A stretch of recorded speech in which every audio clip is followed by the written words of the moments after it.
as you can see, I'm repping that BMT. No matter where I go, no matter where I be.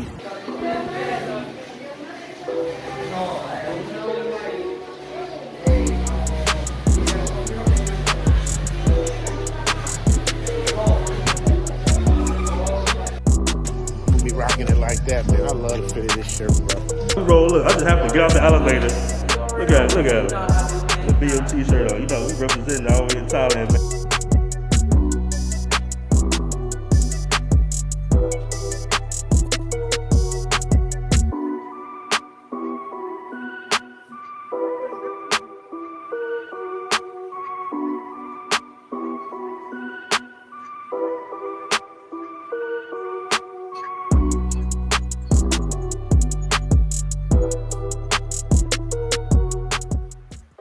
What's up, y'all? It's the Travel OG, and I gotta do my BMT commercial, man, for my BMT shirt, man. This shirt is so dope, man. It shows off your guns, fits your muscles, gives you room at the bottom for the belly, and then you repping the BMT brand, man. So make sure y'all pick up that BMT shirt, because it's fire. It looks good. He got them in different colors, and I'm telling y'all, man, the fit, it ain't that cheap. It's a real quality shirt, man. I love it, BMT. Shout out to you, man. Thank you for blessing me with the shirt. And I'll see you on the other side. You dig? Fellas, don't forget to check out the Black Man Travels merch store where you can purchase BMT t-shirts, tank tops, travel quote tees, and much more.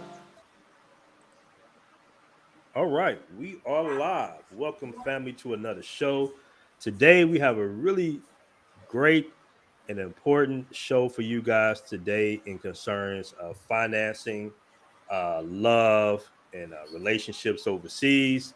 I got my brother Andre from Love Crossing Borders here.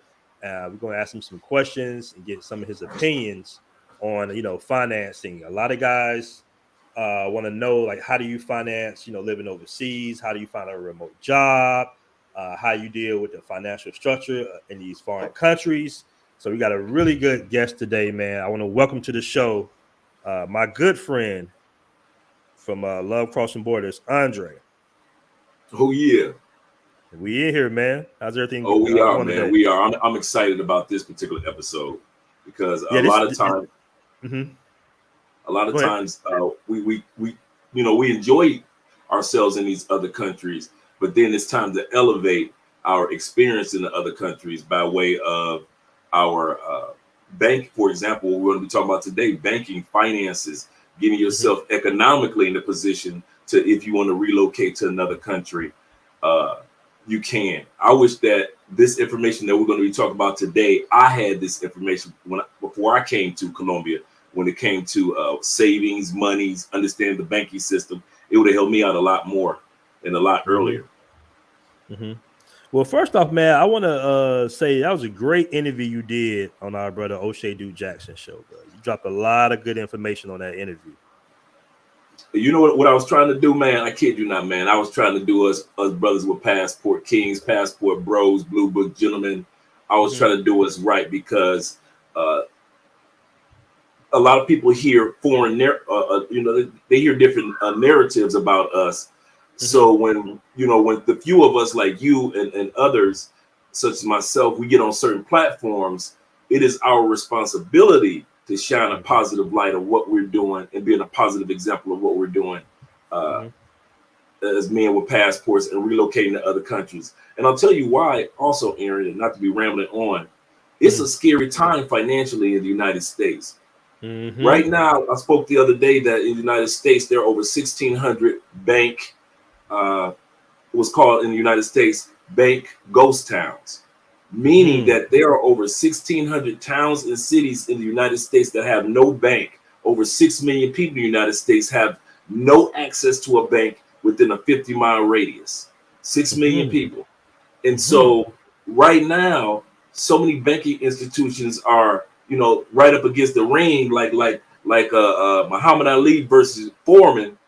And so now the question is, in regards to the topics that we talk about tonight, what do I do? I'm a brother that uses a passport. I travel, and I'm kind of scared about my money in the States. So that's what we're going to be discussing, some of the things of, what you can basically do to feel comfortable with banking outside the United States. And for the guys that don't know, you actually have another channel called Mostly Money TV where you discuss finances. That's the majority Yep. of your topics is you discuss finances. And that channel is what, about 100,000 subscribers? About 106. We're at 116 now. About like Okay. 116,000. Okay. And what's the general consensus of that channel? What do you try to preach at that channel more than anything? On that channel, we talk about what's going on in politics today that impacts our finances. A lot of it may be seniors when it comes to Social Security and things like that. A lot of it may be programs that are still out there that individuals don't know that they can take advantage of because of post-pandemic. There's still rental relief money out there. There's still state grants and so forth. Even many states are still giving out stimulus checks and relief checks. So we talk about those opportunities out there. But we also talk about on this channel the future of your finance on Mostly Money. So we talk about the banking industry, which way it's going, what are the politicians saying behind the scenes. I even have a link. I'm going to send that to you later. The link shows you where each member of Congress invests their money. As a person of Congress, a lot of people don't know this. Your congressmen, all that are in the House or in the Senate, must publicly display where they invest their monies. Whether it be, I'm talking about in real time, whether it be crypto, whether it be whatever it may be. Like I said, I'll send you the link after this live stream. But you can see where Nancy Pelosi put in money 15 minutes ago. You can see where Chuck Schumer puts his money in. You can see where Mitch McConnell puts his money in real time. And so a lot of people don't know this. So that's why we have the other channel, Mostly Money, because we want people to actually understand, hey, we're talking about mostly money. So where do you see the trajectory going in the next, let's just say 5 years on the financial structure of America? Is this going to stay the same, or is it going to be some drastic changes in that next 5 years? What's going to happen in the United States? And I know, guys, this is not the exciting topic of talking about the ladies and talking about the club scenes, but these topics that we're going to talk on this channel today is just as vital for you guys, that all of us that have passports. Now, in regards to the future of the dollar, it is, or even the banking system in the United States, it's going to revamp itself. It has to. The reason why, because the U.S. as well as, excuse me, as well as other banking institutions or banking countries were not prepared for a pandemic that would shut down the world for 2 years. The U.S. banking system is just, a lot of us forget, the U.S. banking system is a corporation. These are banks. These are companies. We somewhat make the mistake and bleed a U.S. banking system under the same umbrella as our government. No, these are businesses.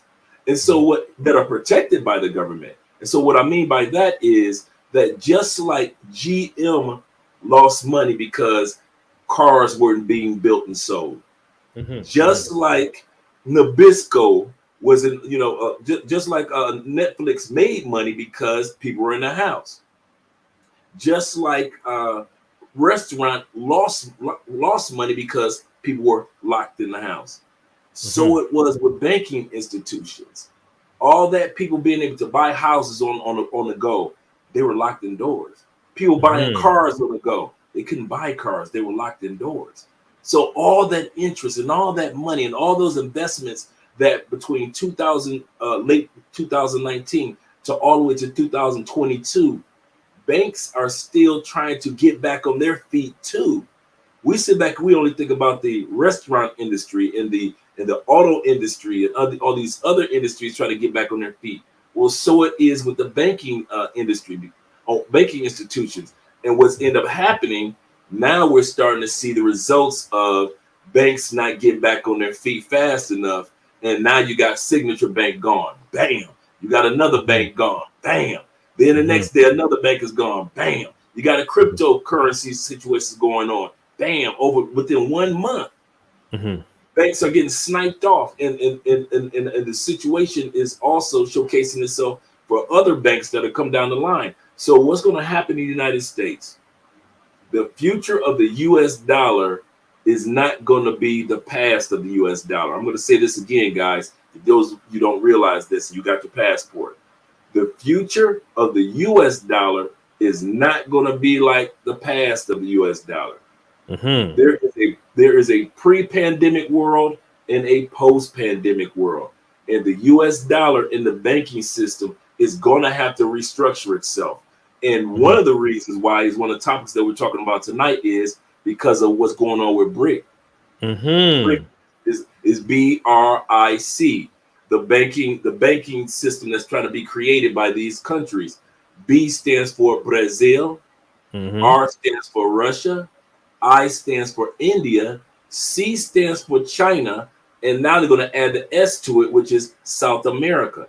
And then other developing countries, such as I just read the article a couple of days ago, that Jamaica is getting on board, and other smaller countries are getting on board. And what it's going to do is it's forcing America to have to step their game up as far as how they bank and how we bank as American dollar is a superpower. That's going to change. So the reason why I did all this talking is for this, guys. You cannot just sit back on your butt and just think that your money is protected in the United States anymore. You got to start thinking, while I'm visiting these countries, find out what I can do to open up an account and throw a few dollars in another country, because you never know when you need those few dollars. And I give you a perfect example of when you never know. I remember I did a podcast, an episode called 10 Reasons Why You Need to Have Your Passport. One of the reasons, this was in 2019, early 2019, and I said one of the reasons was, thank babe. One of the reasons I think he misspoke. He meant South Africa, not South America, because everybody keeps saying South Africa. I'm sorry, thank you. Yeah. South Africa, absolutely. And so one of the reasons was I said you never know what's going to happen in the United States, and you might get stuck there if you don't have your passport. Fast forward a year later, and I was so adamant about it. I dropped that video twice, once in April and once in September, warning people, get your passports. You never may know what happened on that side of the world to where you may need to go to another side. Not even 6 months later, bam, pandemic hit. You're locked in the United States. You can't go anywhere. You don't know what's going on. And you're the last one to get the news about everything. The U.S. was the last one to get the news about everything. All the rest of us, we already on lockdown. The rest of us already got us a system in play in other countries. The rest of us are enjoying life. United States don't even know there's a pandemic even going on yet. And that's so my point is, in saying and being prepared, the pandemic already showed us when it came to passports, it's not a game. Now the second wave of U.S. banks shutting down, guys, is showing you this is not a game. Okay. And let me give a shout out to everybody in the room real quick. Shout out to On Trackman. He's always holding it down in there. Shout out to you. We got Travis Tolliver in the building. The health guy. Shout out to him. We got Brooklyn GQ in the building. What's up, man? We got some guys up here. All right, here, fellas. man. Yeah, we in here. What up, Poor Man 313? Now I want to ask you, is it possible, or is it difficult rather, for American citizens to obtain, let's just use your country for an example, to obtain a bank account in Colombia? And if so, what type of documents will we have to provide to do that? Okay. To open up a bank account in Colombia, certain banks that work on a global scale that are located in Colombia, you can open up with those banks. Now, let's just talk about Colombian banks. For example, Banco Colombia, Banco Colombia, or let me pronounce it correctly, DBVA. Those banks, you can't open up. It's a local Colombian bank. A person can't open up a bank account with those banks. But with BBVA, you can, because BBVA is a global banking system that so happens to have branches in the United States. It used to be like that, if I'm not mistaken. I mean, I'm in Colombia. I'm sorry. Just so happens to have branches in Colombia. It used to be like that with Citibank. It used to be like that with There's another bank down here, the Scotland Bank, that you can do that with as well. But as far as the local countrywide Colombian banks, no, you can't. You have to have a cedula. In other words, you have to have your digital nomad visa or your US, your retirement visa or a marriage visa, and get your ID. Let me pull my wallet out. Get your cedula. This is my cedula. Let me put that up there in the camera. Okay. And you get it once you get your visa, you get your cedula. Your cedula is your social security card and your ID. Colombia doesn't have both; they only have one. So your social security card and your ID. And so once you get this, you can open up bank accounts in any of the local ones. But as long as you have your passports, there are banks here that are global banks that you can open up a bank account with. And what you would need, go ahead. No, and with that, with the ones that do allow foreign citizens to open up bank accounts, are they looking at credentials from America, or are they just pretty much looking at your passport and they just gonna go ahead and open it up for you? They're looking at credentials from America from the perspective. Okay, this is what you'll need. First of all, passport. Second is you'll need is proof that you have a bank account already in the United States. Okay. Third, you need is an address. A lot of guys use their Airbnb address. And you say, well, or their hotel address. You say, well, why would you do that? When you be receiving mail? No. Colombia doesn't send out from their banks. They don't send out paper mail. I've never gotten a piece of paper mail in this. You actually get your, let's see if I got my cell phone right here. You actually will get any communication back and forth by way of email from your bank or by way of the app, your bank's app. They'll send you information. Like when I got my credit card, the bank didn't send me an email. They sent me, hey, you want a credit card? You're at that stage where you can get a card. And so that's how I found out that I was eligible to get a credit card and start building up a credit line here in South America. But for the average person, so let's start again. You need your passport. You need proof that you got a bank account in the United States. You'll need an address, so you can use your Airbnb's address with no problem, and you don't get anything in the mail. You walk out the door with your debit card anyway, so they don't mail you the debit card. You actually walk out the door with it. And then the next thing you need is proof of employment. If you are a person that works for somebody, you need a letter that says, hey, I got this, I'm employed with this company. Or if you work for yourself, there's a form that you fill out. I had to do that. There's a form that is real simple. It's a form that you fill out, bada bing, bada boom. I work for me, so forth and so forth. This is the name of the company that I work for. I mean that I contract with, or this is the name of my company that I own. Real simple. Last thing you'll need is bank statements. If you work for yourself, if you work for somebody else, you'll need your check stubs. Just like 3 or 4 check stubs. And having those things, it'll allow you to open up a bank account here in Colombia with no problem. Okay. I want to give a shout out to. That's how we got dudes like Ace Live and other. And Ace Live actually did a video on him walking through the process of opening up his bank account here in Colombia. Okay. Shout out to Ace. I want to give a shout out to Sick With It. Yo, he just became a member. I really appreciate that.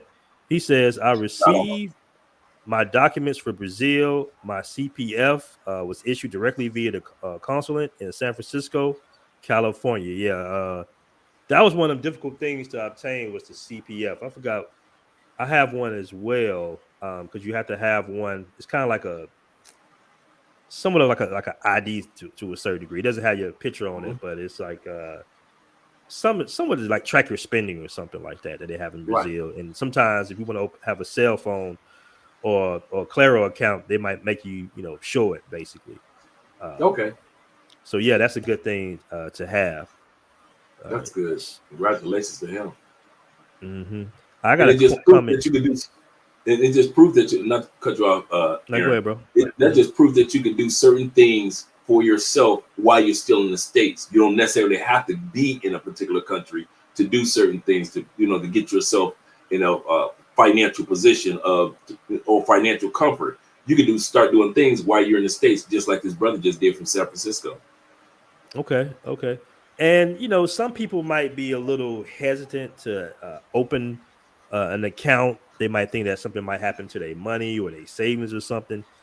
In general, are there any issues with the banking system, out there in South America or in Colombia in particular? Actually, statistically, global banking is actually safer than U.S. banking. Statistically, we don't realize that. Remember, Aaron, as you and I know, Okay. we Real quick, as U.S. citizens, real we're quick. I got sheltered. a I got a question for you, real quick. Before Go ahead.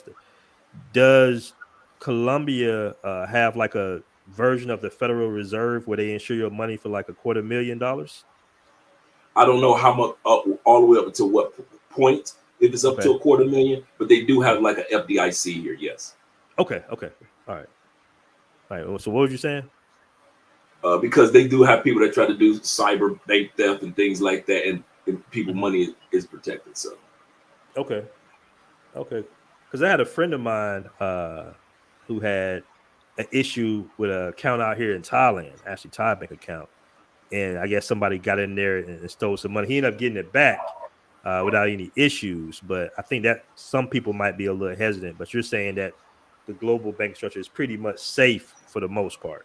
I'll tell you why people are leery. Remember, we've been locked in this cocoon called the United States.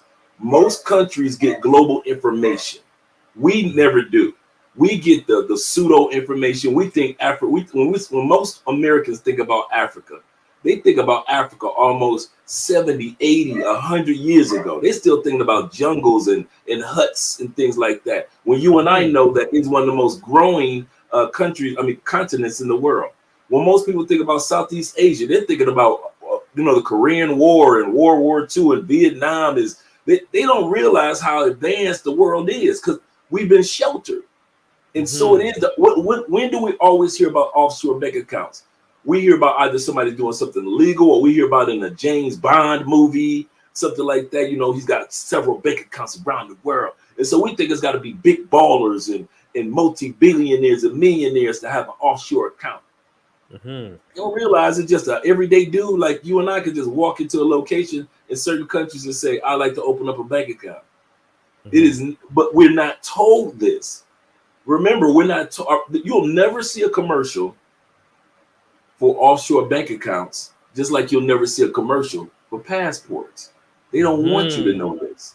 Hmm. They do not want you. You're a U.S. taxpayer. They do not want you to realize that if you put monies in other countries, that money is protected, and a lot of times you get amazing interest rates. Right now in the United States, you get next to nothing if you put money in a bank account. Right next door to me in Ecuador, you put the same. Ecuador uses U.S. dollars, as you know.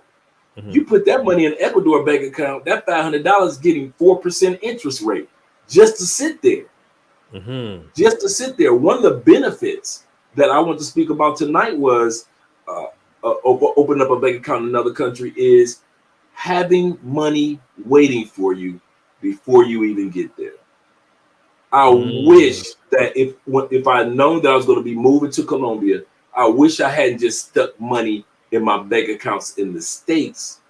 I wish I had already had been sending money over here to Colombia. Okay. It, Okay. I would have said because the reason why I say that because in your first year without a bank account, you're going to the ATM and you're paying this the I five know this. dollar Yes. international fee, not Hmm. just the ATM fee, and so all of a sudden you're like, man, it's been a year. I've gone through $300 or $400 just at ATM fees. Hmm. Easy $400 in a year in ATM fees. $5 lick here, $5 lick there. If I would have just opened up a bank account one of my times here in Colombia and Hmm. just started feeding the beast, I would have had so much money here that I wouldn't have had to worry about the ATM fees that I was battling. Okay. And also, a lot of American citizens, we pretty much utilize the credit system in America, right? Where we, work on our credit, we leverage our credit. Some of us get business credit to get loans and finance, different businesses or housing or real Mhm. estate. As an American citizen, is it possible to tap into a credit system for Colombia? An example, can you have some form of a credit score? Absolutely. I'm doing that right now. I'm building up my credit score right now. Remember, I mentioned to you that I got my bank account card, my bank account. See if I cover my, because I know how my lens Yeah. is. Make sure you That's cover my that up bank. now. You know, Right. we on the internet. And then, I got to cover my eyes up too, because my lens my lens, where the camera is, it actually tracks my eyes. So if I put something in front of me, I have to put it in front of my eyes to kind of make it clear. So it is also, my bank reached out to me maybe 90 days after I opened up my bank account. Hey, you want a credit card? You want a credit rating? And so now I got the credit card. So now I have them both. So now I have a credit line. And the one thing about Colombia is kind of crazy, man. And as you well know, everything that you do in Colombia is they ask you, do you want to what do they say? Oh, do you want to do one payment or several payments? You could buy a pen in Colombia and they will say, do you want una or do you want several payments? And you're looking like, why would I do several payments with a pen? Because you're building your credit score. So instead of paying it the one time, you say tres. And so you'll break the payments up in 3 months. Those 3 months of you paying on time, just like in the States, building up a credit line. When I go to the gas station, they ask me una or how many payments do I want. When I buy, sometimes I'll buy like Andre wanted one of those juicers, and so I said, let's use my card to buy the juicer because I can spread the payments out, and it builds my credit line. And so right now I'm building my credit line, building. One of the things I'm going to be doing next is getting the credit cards that give me the travel points. So they just told me at the bank 4 months ago, continue to do what you're doing, come back, fill out the application. So now you can get the card to where you can start, every time you purchase something, you get the travel points. This also gives me a track record to buy property, to be able to buy. We already have the track record of when we purchased our vehicle. And so we have all those things that helps build credit. So for those that wonder, can you build a credit line? Or let's say you messed up your credit line in the United States. You're like, man, I did it wrong. I wish I did it better. I'm moving to another country, but this time I'm gonna do it the right way. Yes, you can redeem yourself with the credit line in your new home country, and just do it the right way and So be able to hold on now, Dre. So you saying this credit line is totally separate? They're not going off your completely credit separate. score, so you can have a 400 in America and a higher score in Colombia, and it's completely separate. Right. Your credit score in the United States has no impact. Even for you guys that have an amazing credit score in the States, good for you. That's for the States. Here in Colombia, you're starting from scratch. But that's good for those that do have a bad credit score in the United States and you're moving to another country. And it's not just Colombia, and you're moving to another country. Now you're reestablishing, or actually, I wouldn't even say reestablishing. Now you're establishing not only a new life in another country, but also a new credit line. So now you're able to, if you want to get a bank loan because you've established a credit line, you can do that. But just as a foreigner with no bank account and no credit line, of course, obviously, you can't get a bank loan to buy a piece of property here. But once you establish a credit history and you're established, you can do some amazing things down here, man. You really can. Shout out to On Track. He says that's powerful information for people starting over. It really is, bro. Yeah. Yeah. And like I said, I'm transparent. Like I said, after my divorce in the States, man, my credit went like you can hear that plane just going down, the flames coming out the back off the wings. My credit just dropped, and so I was like, okay, I'm good because I'm not planning on living in the States anyway. But then I was like, okay, how do I establish a line in Colombia? And Andrea, my wife, she told me, she said, don't worry, the banks are going to reach out to you. And I was like, what? And not even 3 months later, man, the bank hit me on the phone app and was like, we're going to give you a credit line. We'll start off with $900 and then we're going to move it on up. That's big information. And this is what it's all about. We exchange information. A lot of people want to talk about they have misconceptions of this travel movement, whether it's passport bros, black men travels, or like you say, the blue book gentlemen, passport kings, and whatnot. Mhm. But for the most part, men are looking for a easier lifestyle, right? Where they have more options, and those options include, tapping into different financial systems, whether it be in Colombia, Brazil, Singapore, Thailand.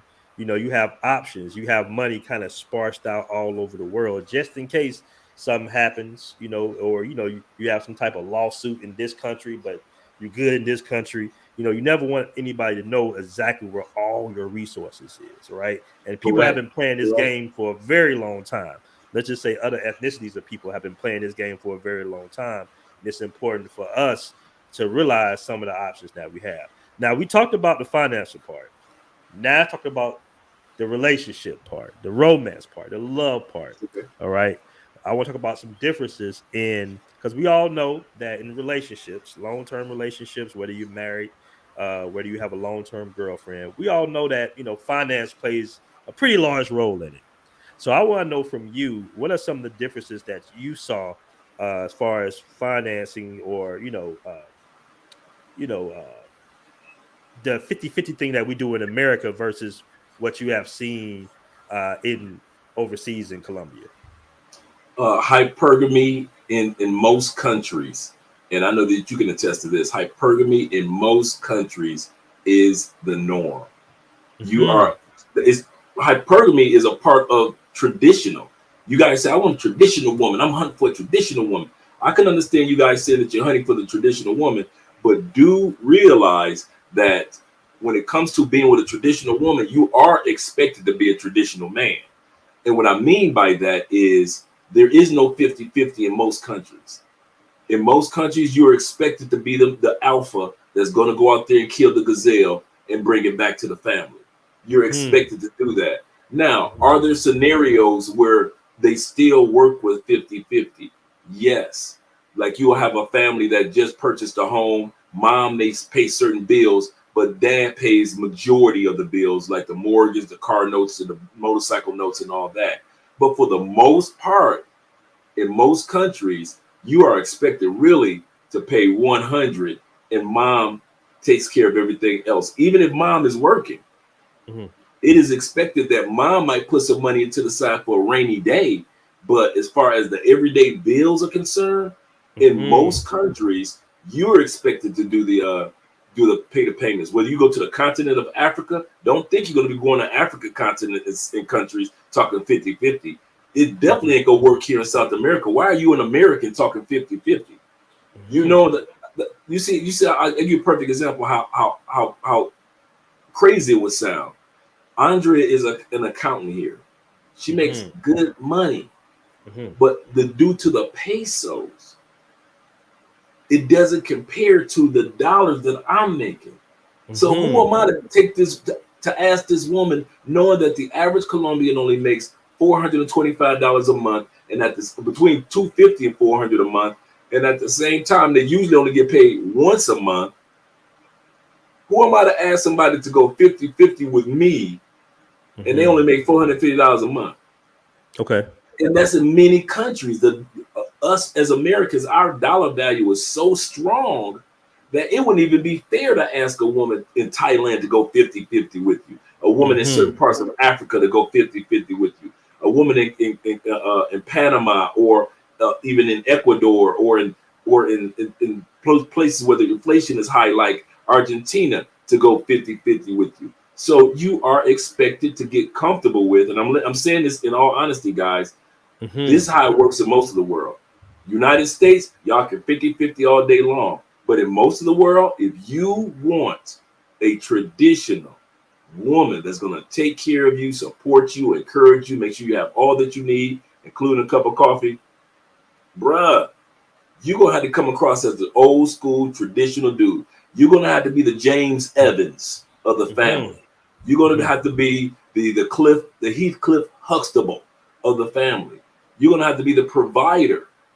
Even if your woman Okay. is even if your woman is doing what she's doing, is expected of you to take care of everything. Okay. So I want to play devil's advocate a little bit here. Some people would say that the reason that these women in South America are being traditional or submissive is because that you're the breadwinner, and that's the only reason. Is that the case in your opinion, or is it more of a cultural thing? More of a traditional cultural thing. Remember, Mm-hmm. they're doing. Let's put us out of the scenario. Let's say you and I were born in Brazil, Okay. both of us. Okay. We'd still be expected to pay those bills. Mm-hmm. There's still an expectation of us. If you and I were both born in Colombia or in Thailand, there's still the first step of expectation is us as men being alpha, the traditional man. What are you going to do to make sure that these kids are fed? Mm-hmm. You and I see it all the time. You'll see a dude with a squeegee in his hand, and his wife and his girl and his child on the side of the road, and he out there washing car windows to Mm-hmm. bring in some change. He's expected to do that. That's the part of the tradition Mm-hmm. in many of these in many of these countries. So once again, if we're talking about being traditional or wanting traditional women to behave as traditional women, no matter the scenario, we have to realize we are expected to be traditional men, no matter what our economic status is. Mm-hmm. Even the poorest parts of certain countries, the man is still expected to be the man. And so it is with us. Those women still look for their men, even if they're only making $420 a month, to be the man. Mm-hmm. So it is when we come from the States, they have the same custom mindset. We don't care if in other words, a woman that's marrying or dating a guy in Colombia, she has expectations of him just as much as she has expectations from you. You just so happen to be coming from the States. You're fortunate to come from the States, but you're still expected to be a man no matter where she meets you. Mm-hmm. Okay. So let me check these super chats. I got Shout another out to the question. Super Chats. Cello Thomas, Cello underscore Thomas with the $4.99 super chat. Man, I really appreciate that. He says, just got hired HVAC maintenance at 25 after my B day. Oh, congratulations, bro. That's good That's what's money. up, brother. That is Question, really good money. Andre, what is the process of renting or living in a studio apartment that's in Colombia? That's a question for Oh, you. okay. Good question. I always say this to guys when you come into Colombia. First thing you want to do, rent, follow my pattern, guys. I got you. This is what I say during the consultations. Mm-hmm. First thing you want to do, rent an Airbnb for 2 weeks. The Mm-hmm. reason why you want to rent that Airbnb for 2 weeks is because you want to build a rapport with that Airbnb owner. Because usually this is how it works. You got an Airbnb. You like it. The owner likes you. You like them. You go to the owner afterwards, after maybe 5 days or 7 days, and say, "Hey, how much would you rent this place to me for outside of Airbnb?" And usually they're like, uh, "You're paying $625. I'll rent it to you for $500." Cool. Rent that furnished apartment for 6 months. That furnished apartment, everything is in there, so you don't have to. If you move, you ain't got no furniture to move with you. That gives you 6 months to look for your unfurnished apartment. So get your Airbnb first for about 2 weeks to a month. Negotiate with the Airbnb owner, or find another Airbnb owner to say, "Hey, I'd like to rent your place for 6 months outside of Airbnb. This is guaranteed money. I got you." Mm-hmm. Keep that place for 6 months, that furnished apartment. Because if you move, you don't have to move no furniture with you. Or if you decide that this country is not the one for you because you're actually living here. I got guys that have come to Brazil, come to Colombia, and say, "You know what, I like Colombia, but I'm really enjoying Brazil a lot more." Well, they didn't have to worry about selling any furniture or anything because they got a furnished apartment. How did they get it? By way of talking to the Airbnb owner. So now, if you know Colombia is your country after 6 months, now look for the unfurnished apartments. Mm-hmm. Now look for what side of, because now you know what side of town. In 6 months, you know what side of the city you want to live in. Mm-hmm. You know what type of area you want. Do you want to be in a more high rise or actually a flat? plain? Do you want to be in a hilly area like El Poblado, or do you want to be in Laureles, where it's kind of in Medellin, where it's kind of flat compared to El Poblado? All these things you'll learn about the city in this first 6 months. How close the grocery stores are to your apartment or to your place that's an Airbnb for 6 months. Now you get a chance to, okay, now I can go look at unfurnished apartments and on the side of the city that I want to live in.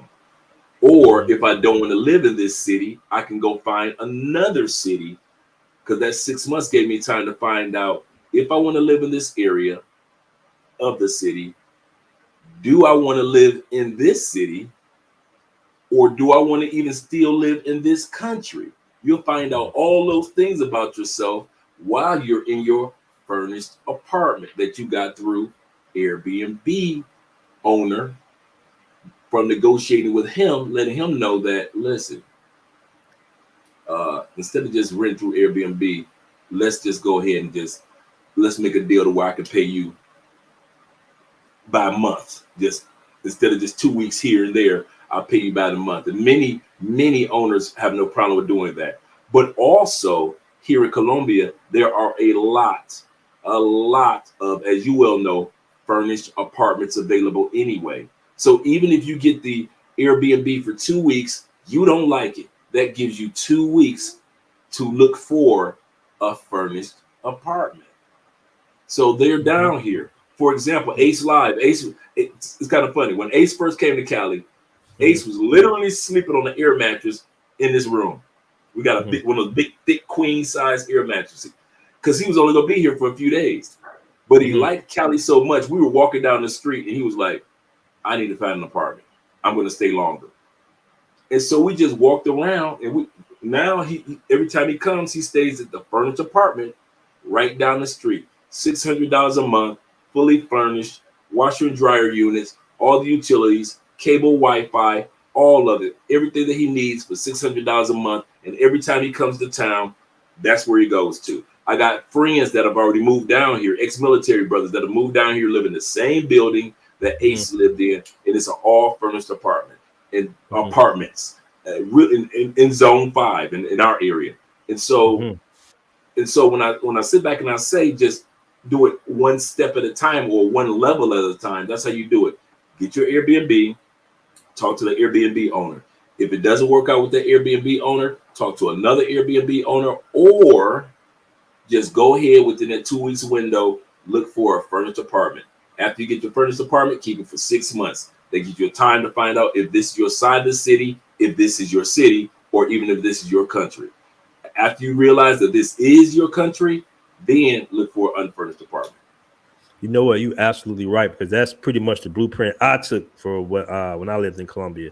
And when you live there, the longer you live there, the cheaper it gets, right?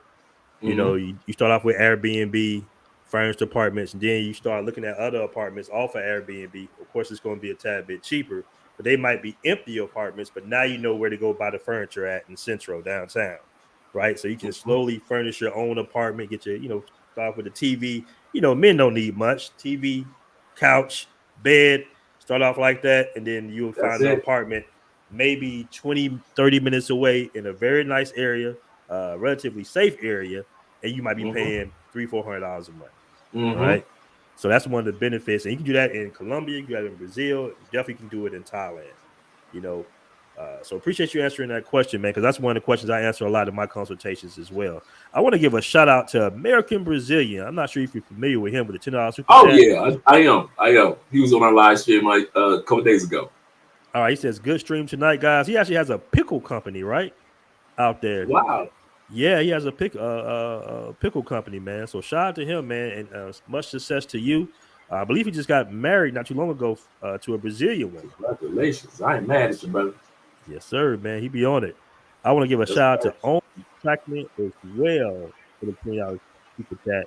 He says, good show. Now, I saw this little clip, this little TikTok video of an American woman. She was saying that if you are in a relationship with her and you go 50-50, you can't tell her nothing. Shut the hell up. I saw that one. You just a roommate, right?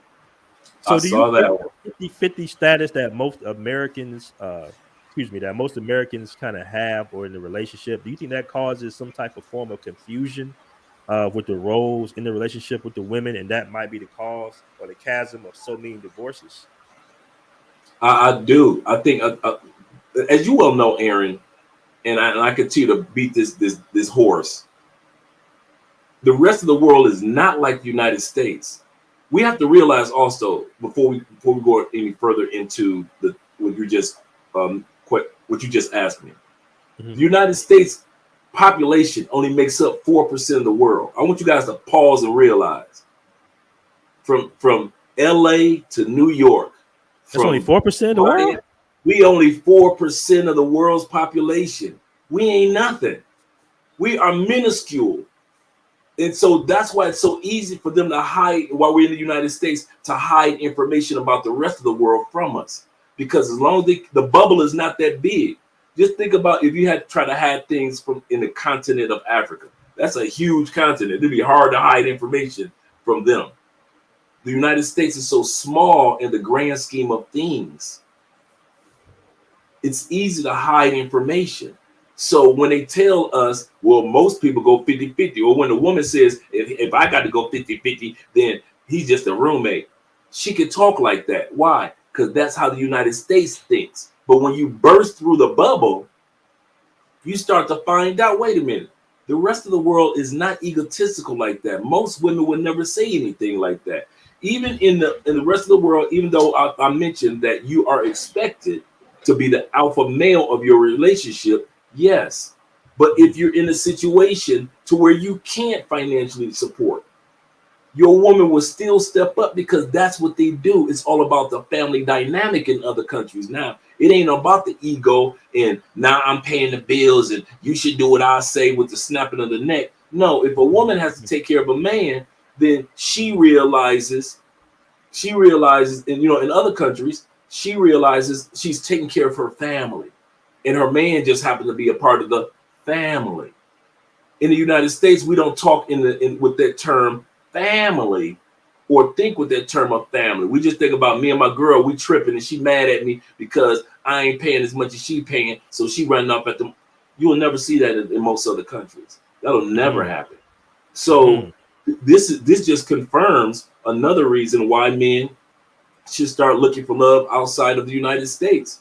Because what like I always say, what I always say, there are really, really amazing women in the United States. There really are some just beautiful spirits, beautiful, gorgeous women in the United States. Facts. However, I'm glad you put that out there, because I say the same thing. Looking for a woman in the United States that has all those qualities that you're looking for is like looking for a golden needle while walking through a barn of rusty needles.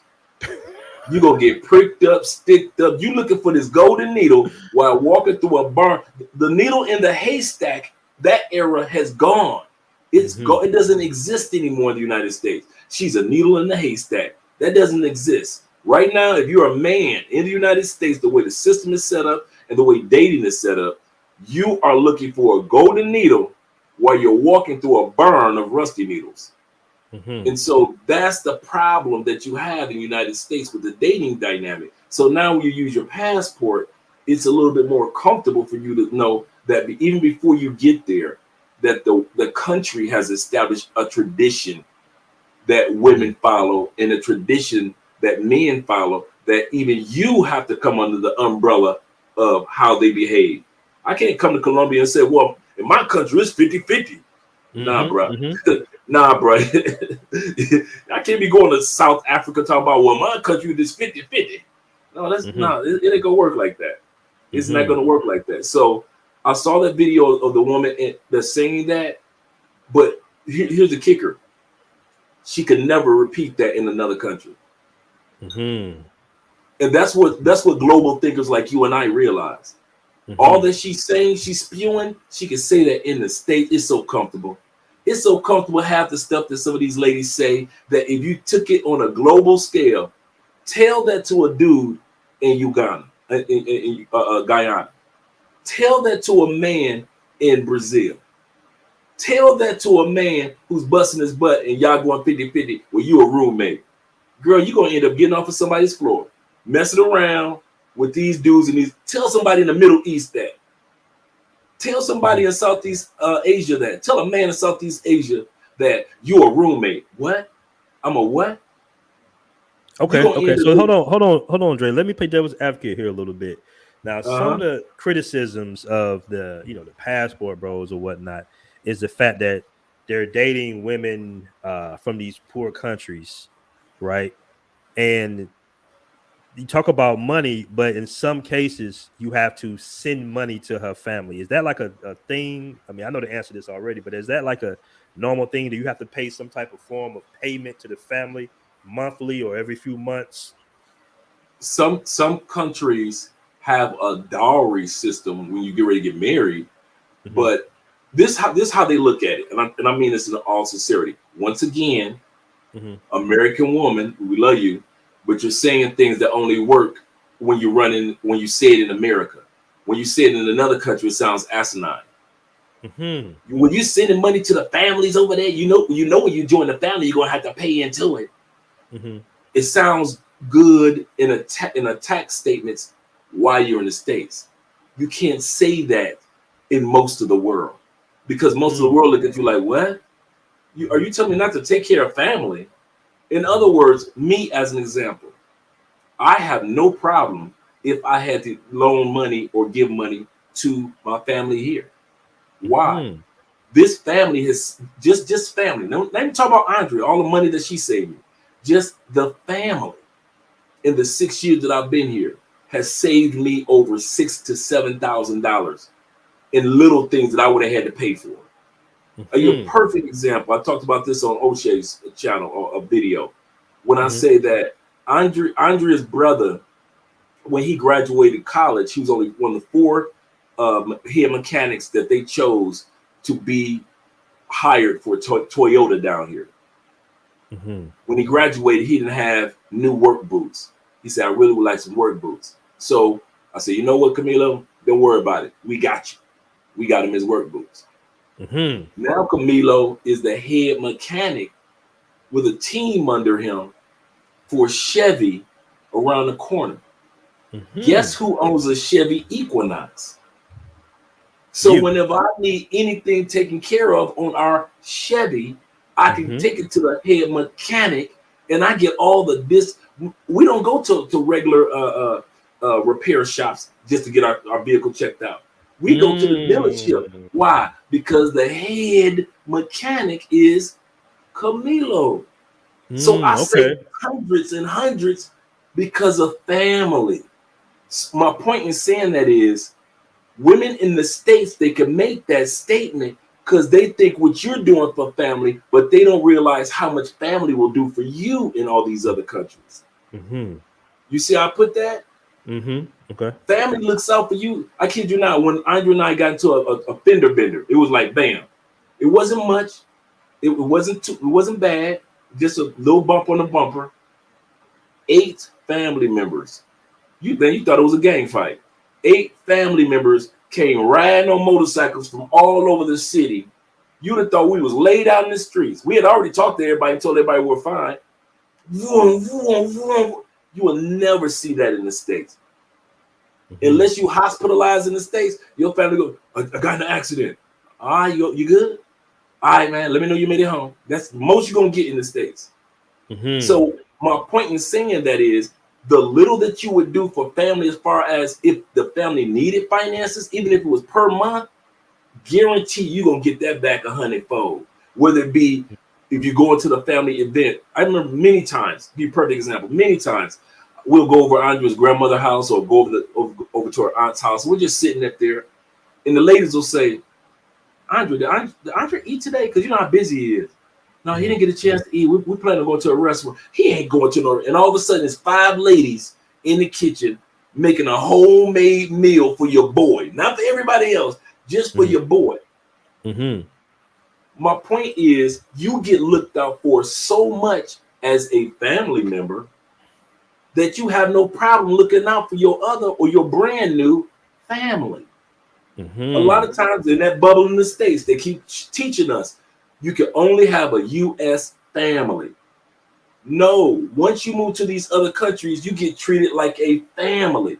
If anything happened to me, I promise you, it's going to be 20 to 30 people at that hospital down here. Guaranteed. I have no doubt about it. Easily 30 people at that hospital. When I catch a cold, everybody's calling. How's Andre doing? Blah, blah, blah. But if anybody else catches a cold, I'm checking in on them too. We're driving over to visit them too. So it's more okay. So it's like a relationship more so, right? It's not what people in the States try to sell it to be like. They gonna use you for your money. Well, sis, let's be real with it. That's all you ever did for me anyway. You used me for my money. Let's be real. I will. Statistics show over 30% of all women that go on dates for only the meal. Statistics show that most statistics show that over 90% of. I'm gonna bust you guys head. They did a survey with Tinder. Tinder did that survey when they found that over 90% of all men in the United States are unattractive to women. 90% of you dudes that's in this chat right now, your women in the United States say you ain't fine enough. Did you see that? Did you see that Tyrese clip? Did you see it? Yep. When she was like, he wasn't really my type. I really wanted Paul Walker.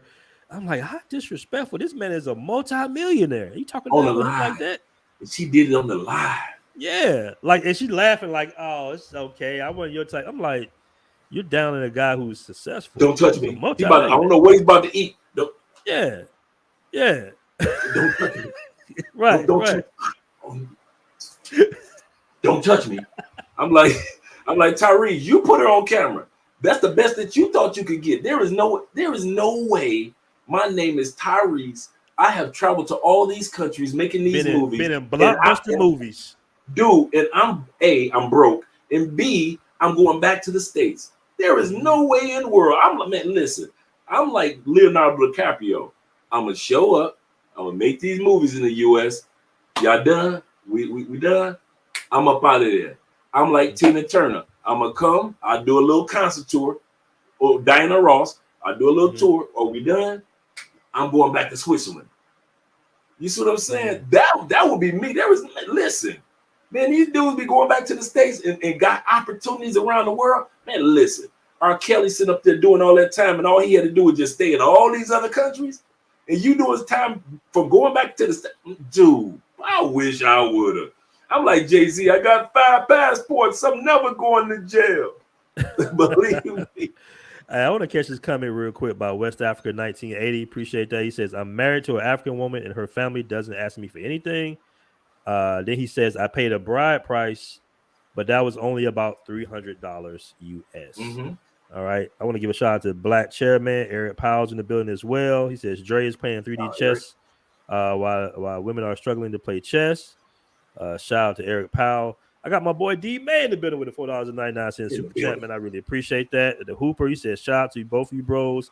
I got buckets for you, Aaron. Don't run like last time. I'll be back home in June afterward. You talk about my basketball skills, man. I'll be out there hooping, still getting my game on, bro. We're gonna see. Man. All right. So that's so I want to catch you real quick and ask you this question. Now, in all sincerity, basically, because of your status as an American citizen, are there certain groups of women that target Americans specifically for financial reasons? And they should. Okay. They should. Women in the United States, I mean, let's look at it for what it is. Throughout the dawn of time, whoever, what we always say, the golden rule is whoever has the gold makes the rules. Since the dawn of time, we can't think of an era where the person who had the business, the person that had the political position, the person that had the eye of the ear of the public was not somewhat revered as the man that you need to have. This is not a new thing. It's going throughout. Whoever was the one that killed the woolly mammoth was the one that got the best woman. Whatever man went out there and slayed the wolf or the bear, always got the best woman. And so for us to sit back in modern day to listen to what people have to say about, oh, well, women out there only want you for your money. What country you gonna go to where a woman doesn't want a man because of status and money? There is no country you go to. Unless you go into like, you know, a remote location, you're all in the Amazon with the indigenous or something. And even they have a hierarchy in regards to the judges, the chieftains, and things like that. So they have a hierarchy, and the woman knows, if I marry this dude that's one of the chieftains, I get in a better position and my kids have a better position in life. So when people sit back and criticize about they only want you for your money, and they should, it's my job to have what they want, because it's their job to have what I want. Now hold on, Dre. Hold on real quick. Now you have some that will say, right, that your game should be super relevant, and you can actually pay for these game courses for some of these up to $4,000. Up to $4,000 for the game. So is it a situation to where maybe they don't have to be hypergamous? It's because the guys just don't got no game, and I should pay for some of these courses, and I won't have to come out my pocket for anything because what I say out of my mouth is so magical to the woman. For all you guys out there that's about to pay, you're on the verge of paying for one of those dating coaches courses. I want you to do us a favor. Take that $4,000, send it to Aaron's Patreon, or send it to his super chat. Send $4,000 to his super chat before you make that mistake of thinking that you actually need to have the American style of game. You think you got to do what you do in America. Once again, us only being 4% locked in that bubble, and we think that everybody else thinks like we do in that American bubble. You got to have game in Colombia. I'll give you a perfect example. And I said this on the live stream with O'Shea as well. Easiest way to walk up to a Colombian woman. Y'all ready? I'm telling you guys, this is my number one thing. Ask for directions. I don't care how hot she is, ask for directions. If you're in the grocery store, would you happen to know? If you're outside, would you happen to know? If you're in the restaurant, would you happen to know? Grab the menu, lean over. Would you happen to? Was it Tango una pregunta? I have a question. Right. All you got to do is just ask a question. Once I got that skill down good. The next thing you're gonna do is K numere es. What's your name? I have yet to see the female, for the most part, in South America, except for a couple of divas, and everywhere in the world there's some divas that wouldn't give you their name. Next thing you know, you're giving your name, and you're exchange. Dude, I remember one time, man, when I first came down here, and I wasn't dating Andre or anything. I was on the dance floor with this bad sister. Now check it. This sister was just about to walk out the door to catch her Uber. Her Uber, she had already ordered it. And she looked at her phone to see what her Uber was. And she said, I give you, because I've been trying to dance with her all night. Everybody kept scooping her up, right? I finally got that dance. I'm the last dance, right? And between that dance, I got to know who she was. She got to know who I am. She got to find out how raggedy my Spanish is. And by the time we got done with one dance, I got the phone number. And like Cinderella, she rushed on up out of there. And we ended up, hanging out during my whole time down there. It was nothing. I didn't have time for game. I'm on a dance floor. I wasn't being smooth. I'm trying to, make sure I got my steps right. My point is that the mindset of many women in other countries is not the mindset of many women in the States. You don't need that game. So when these dudes be trying to convince y'all that y'all need that game, like I said, take all those proceeds that you're about to spend for a dating coach, or here we go, Aaron, or for one of those online dating events where they fly you out to Colombia and you go to this party and meet all the ladies. Did you hear about that? What happened with that? Dude, I've been following it for a couple years. I've done consultations with dudes about it. I've done warnings, putting warning labels on it, man. Mm-hmm.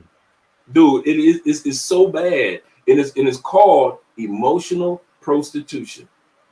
Mm-hmm. Emotional prostitution. Instead of selling their bodies, they get these guys hyped up to think that this woman really likes them.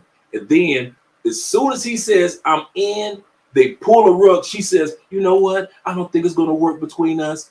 I'm going to move on. And the guy is heartbroken after spending hundreds and thousands on getting to know this person, flying back and forth to Colombia. And you know what the agency says? Don't worry about it. We're going to introduce you to somebody else. And the whole cycle starts over again.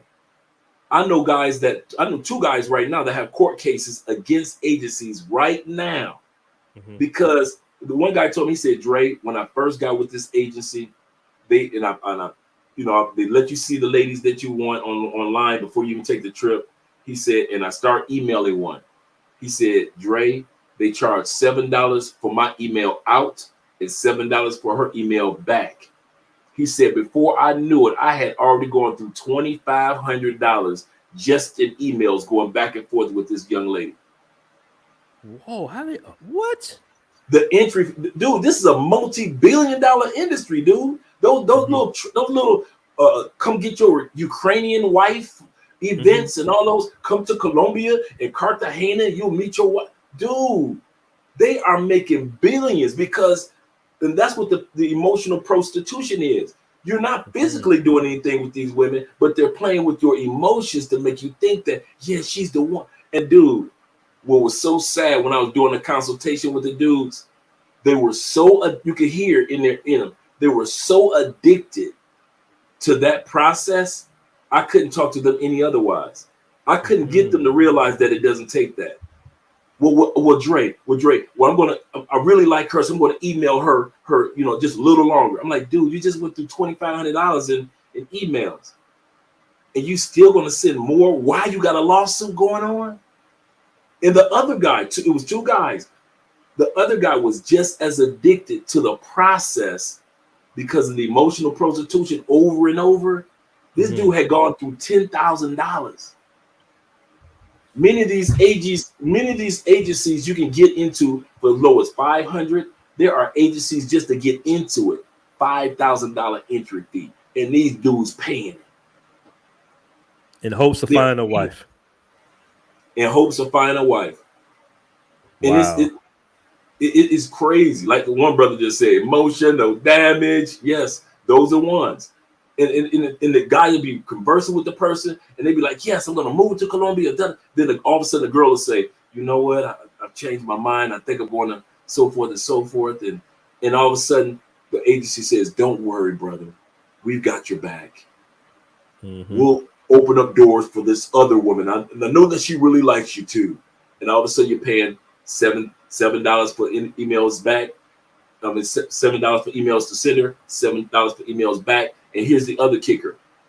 The women that are in those events, they get paid. Now, not all the women. The one you picked gets paid. She gets paid. If you picked her, the agency say, we got you. And you go there and you see, now if you see the videos where they all be in a circle on the table and the guy be standing there and he corny looking and he's looking around, he doesn't know any Spanish. So the translator is sitting there. Don't worry, we're going to translate everything for you. You got to pay for the translator. And when you go out on a date with the girl, you take the translator with you. You got to pay for that. So you're not just paying for the date you going with the girl. You're not just paying for the flight to get to Colombia. You're not just paying to get into the party. You're not just paying the entry fee to get into these agencies. You're not just paying for the emails going back and forth. You're not just paying for the Airbnb while you're in Colombia to go to these parties. And then if you meet one, she gets paid.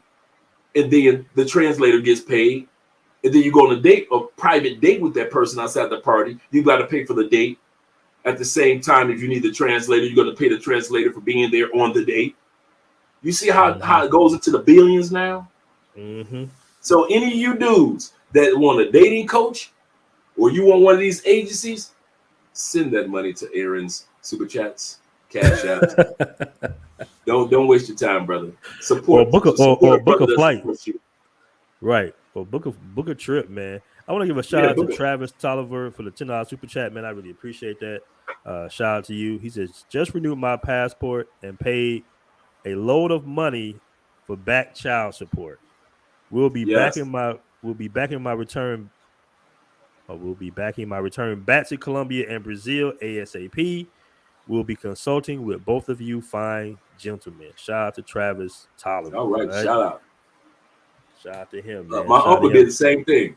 And congrats on paying that off too, bro. Congrats on that. What'd you say? Now I was just let him congratulations on paying his child support. Oh yeah, congratulations. Yeah, definitely. Like I was saying, my uncle just did the exact same thing 2 years ago. He owed back child support. Each state, a lot of guys think that if I owe child support, I can't get a passport. That's not true. You have to get under a threshold. And for example, if you go to the U.S. Secretary of State and look up the passport information, it'll tell you the threshold is $2,500. If you get your child support under $2,500, you can get your passport or use your passport. However, states have their own level. So the states will say, "Oh, I know that the feds say 2,500, but ours is 1,000. Like in Indiana, it's 1,000. So you got to get under 1,000. As soon as you get to $999, apply for that passport. You have no problem with getting it. Florida is $750. As long as you get under $750. Oh, Michigan so it's by the state. Right, it's by the state. So even though you see in the feds on the website it says $2,500, the state will say, "Yeah, I know what the feds said, but we say you need to get under 1,000." And so that's how it works. So you have a person that still owes 1,000 in child support or $999 in child support, but they're able to get their passport. And like I said, my uncle actually just did that because you have men that had their kids way back when and they're still paying back child support even in their 40s and 50s. That's very interesting, man. My uncle's a granddad. Wants it at zero. He's saying Maryland wants it at zero, though. Wow. Wow.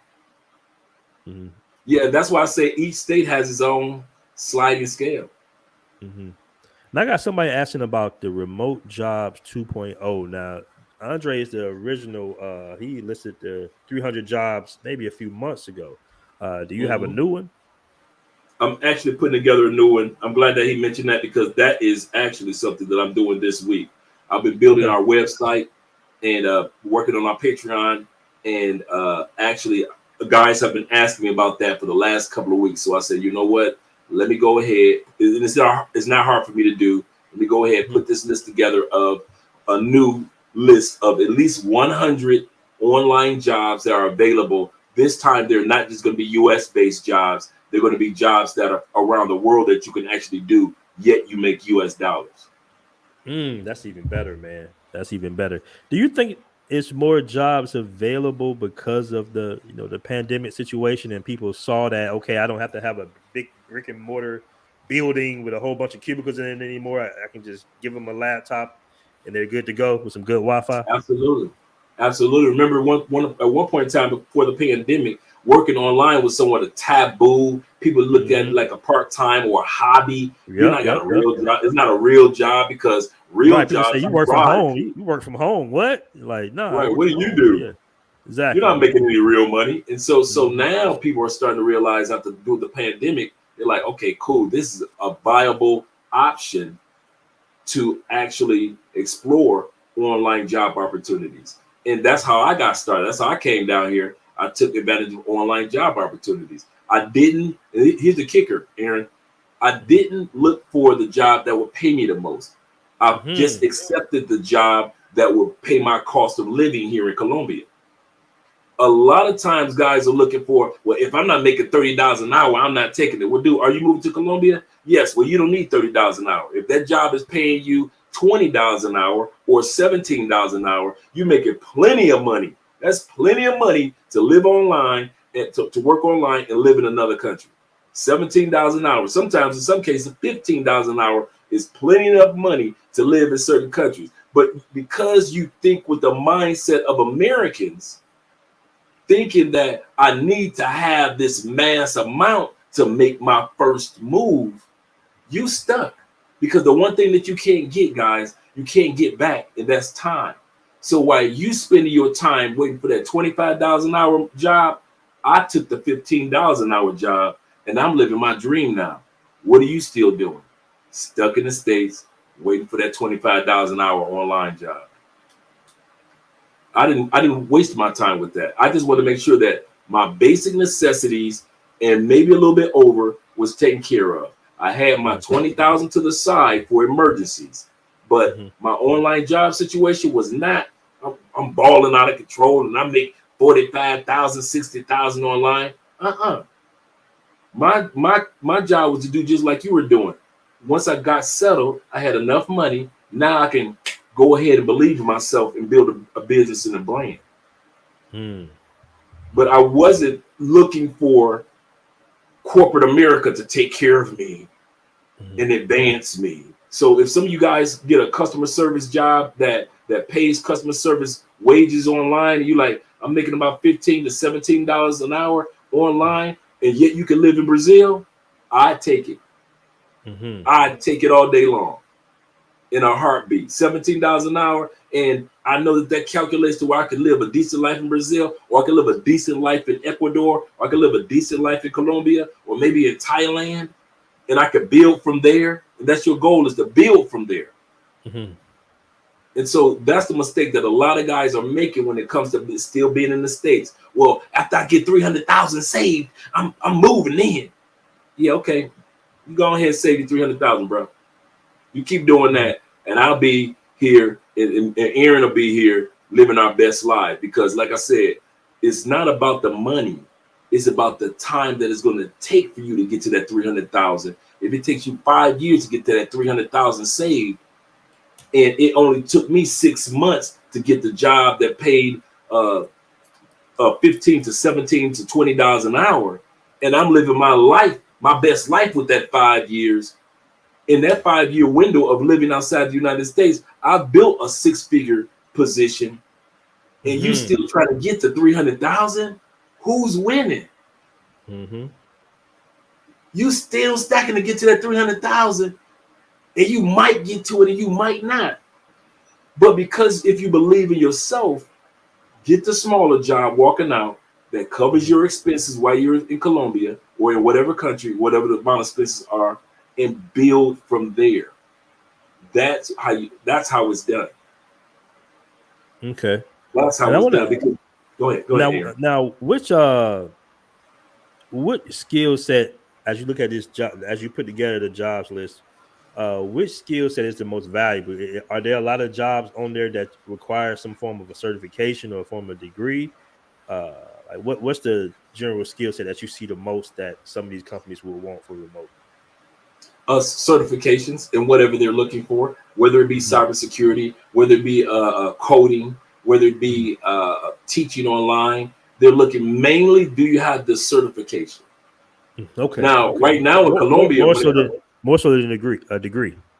I was about to say, with Colombia, when it comes to teaching now, they want you to have at least a BA to come teach at the schools, but you can teach online with a certification. Okay. And are those certifications, is that like a very time-consuming thing? Can you get them in a few weeks, man, a few months? Dude, I'm gonna tell you something for real. I got my Tesla, the TESL,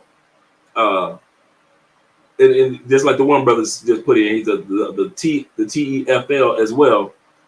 I got mine off Groupon. Kid you not, and started and was able to teach. Groupon had a course for $30. They still got it on there for $30. I paid for the Groupon course, did the course, extremely simple. Got my cert in an email, started putting out applications, and got hired. While you still try to make the $300,000 dream come true, guys. So many companies out there are right now just looking for certifications. and experience over you just having this degree. And the cool part is being American, I can't say they kind of like they one up you, and it's not one up you, but kind of like give you opportunities faster than they would give a different applicant just because you're American. Good point. Good point. Well, Dre, man, I appreciate you. Another legendary show. You dropped so much information, so much game on us, bro. And this is what this channel is all about: helping brothers improve their lives, where they can travel more and live overseas, man, and just have more options in general. Oh That's yeah. what this movement or this ideology, rather, I would say that is all about. It's not what people are trying to put up on it. As you guys can see, we talk about finance and relationships for the most, man. Mm-hmm. So once again, man, I'm gonna give you the floor to go ahead and end the show, and I appreciate you coming on. Oh yeah, guys, just make sure that you like I said before, when it comes to looking for your apartment, make sure you just get you the Airbnb first. That gets you to a furnished apartment that you'll keep your Airbnb for at least a month. That gets you to either talk to the owner and allow that to become your place that you keep for 6 months, or go look for another furnished apartment. Once you get your furnished apartment, it allows you to look for your unfurnished apartment. So do that process. Secondly, guys, start to be comfortable with international banking. We were talking about this before. International banking is not just for James Bond or dudes that's trying to hide crypto or multi-billionaires and millionaires. Actually, international banking was set up for everyday people like us. So take advantage of it.